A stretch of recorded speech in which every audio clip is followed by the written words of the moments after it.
Hey everybody, welcome.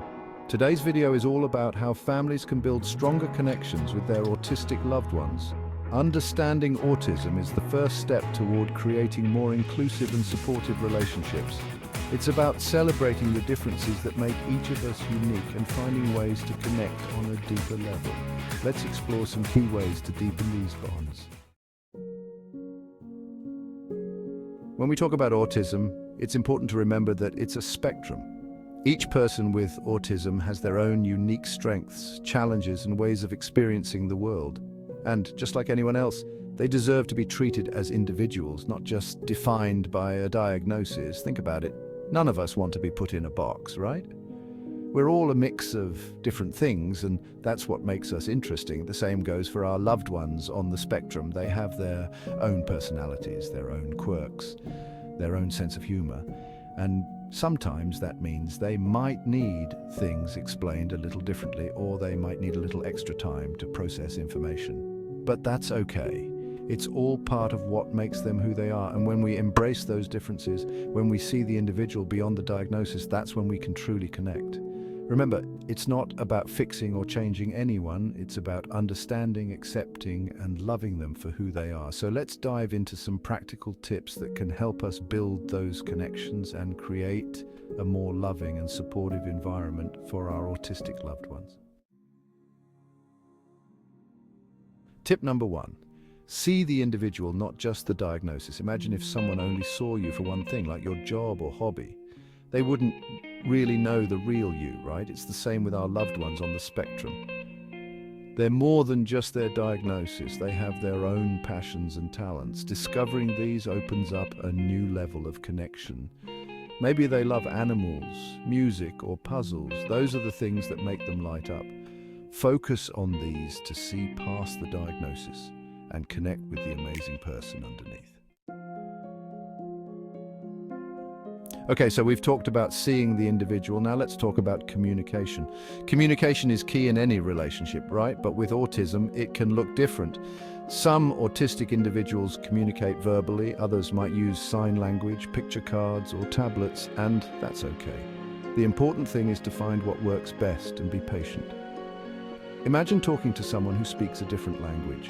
You'd find a way to communicate, maybe with a translator or hand gestures.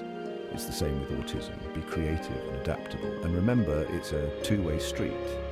They might need extra patience with us too. Pay attention to their cues. Are they more responsive to visual aids like pictures or gestures? If they're visual learners, use pictures or diagrams. If they're sensitive to loud noises, speak softly and calmly. All right, let's move on to tip number 3, respecting boundaries. Because just like anyone else, autistic individuals have their own personal space, their own comfort zones, and their own limits. And it's up to us to respect those boundaries, even if we don't always understand them. Think about it this way. How would you feel if someone kept hugging you when you weren't in the mood? Or if they kept asking you questions when you just needed some quiet time? You'd probably feel a little overwhelmed, right? Well, it's the same for our loved ones on the spectrum. Sensory overload is a real thing, and sometimes even seemingly simple things like loud noises or bright lights can be really overwhelming for them. So how do we respect their boundaries? Well, first off, pay attention to their body language. Are they pulling away? Are they covering their ears? Are they looking overwhelmed? Those are all signs that they need a break, and when they do need a break, give it to them. Don't force them to interact if they're not feeling up to it. Let them retreat to a quiet space or engage in a calming activity. Building a strong relationship with anyone takes time and patience, right? But when it comes to our autistic loved ones, patience is more than just a virtue. It's a superpower. It's the ability to understand that things might move at a different pace, that there might be bumps in the road, and that's okay. Think about it like learning to ride a bike. Remember those wobbly first attempts, the scraped knees, the feeling of wanting to give up?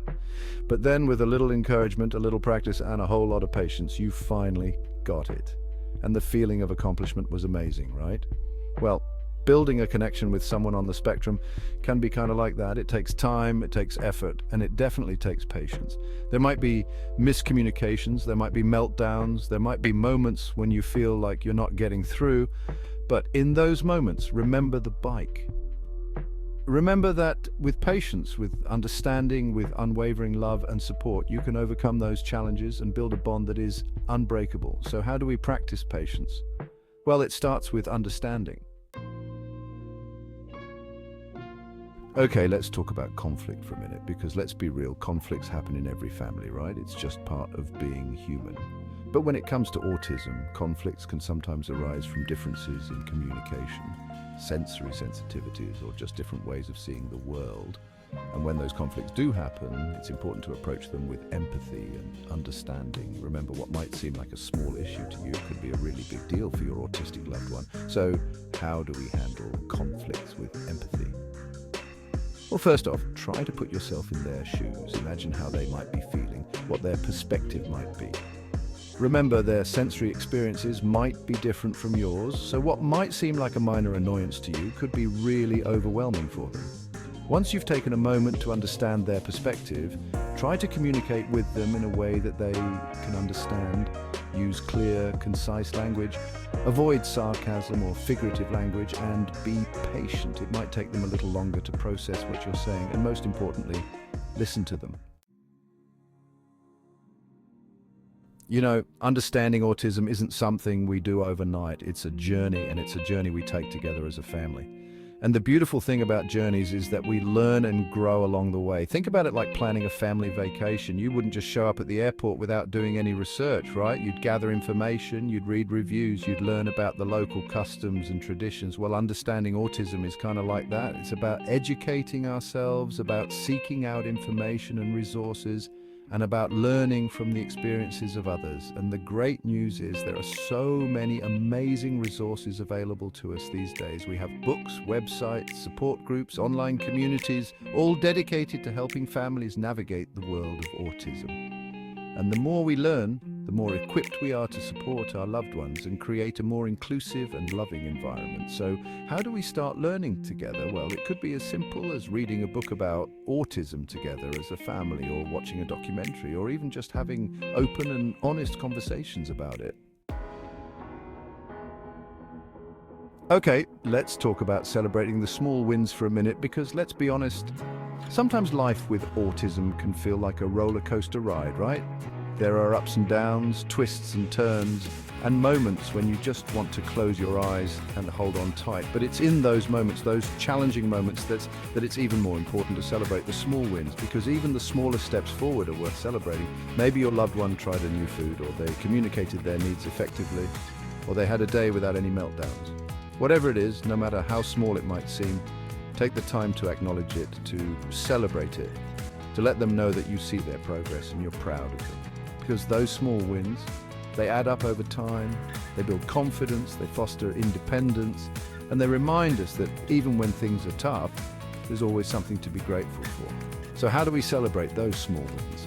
Well, it could be as simple as a high five, a warm hug, or a heartfelt, "You did it."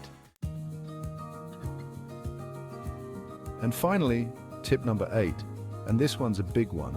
Support each other, because let's face it, navigating the world of autism can be challenging, not just for the individual, but for the whole family. Parents, siblings, grandparents, aunts, uncles, we're all in this together. And just like any team, we're stronger when we support each other, when we lift each other up, and when we remind each other that we're not alone. So how do we support each other? Well, it starts with communication. Talk to each other. Share your experiences, your challenges, your victories. Don't be afraid to ask for help when you need it, and offer help when you can. Remember, you don't have to be an expert on autism to be a source of support. Sometimes just listening with an open heart, offering a shoulder to cry on, or a helping hand can make all the difference in the world. And don't forget to take care of yourselves too, because when we take care of ourselves, we're better equipped to take care of our loved ones. U2 Autism, building connections one step at a time. Creating a welcoming and understanding family environment takes time, but the rewards are worth it. By learning, adjusting, and showing empathy, you can make a real difference in the lives of your loved ones. Remember, every family is unique, and every individual on the spectrum is unique. What matters most is that you approach this journey with love, patience, and a willingness to learn and grow together. Thanks for watching, and don't forget to like, subscribe, and share this video to help build more understanding across families everywhere.